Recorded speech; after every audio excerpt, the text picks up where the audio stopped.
Student Tajikistan থেকে হচ্ছে জিনান এয়ারপোর্টে আসছে। সো আমি হচ্ছে তাকে নিতে যাচ্ছি। বাইরের অবস্থা খুবই খারাপ, ইউনিভার্সিটি টিচার পুরো জানে না কীভাবে আনতে যাবে। সো আমরা প্ল্যান করলাম হচ্ছে সাবওয়ে ইউজ করার জন্য। আর কথা বলতে কষ্ট হচ্ছে, এত বেশি বাতাস আর খুবই কড়া স্নোফল হচ্ছে যে হাঁটা পসিবল না।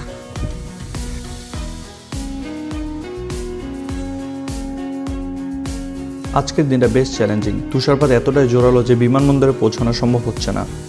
আজকে তুষারপাতের কারণে আমরা স্টুডেন্টকে বিমানবন্দরে নিয়ে আসতে পারছি না।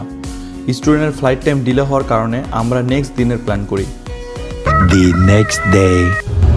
সকাল এতটাই ব্যস্ততার মধ্যে গেছে যে আমি ভিডিও করতে পারি। আমি ইউনিভার্সিটি টিচার সহ স্টুডেন্টকে নিয়ে ইউনিভার্সিটিতে পৌঁছাই।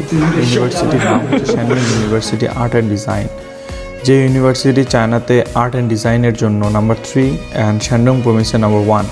আলহামদুলিল্লাহ এই ইউনিভার্সিটিতে আমি অফিসিয়াল এজেন্টশিপ পেয়েছি। তাই আপনাদের যদি চায়না আসার বিষয়ে কোনো কোয়েশ্চেন থাকে আপনারা করতে পারেন।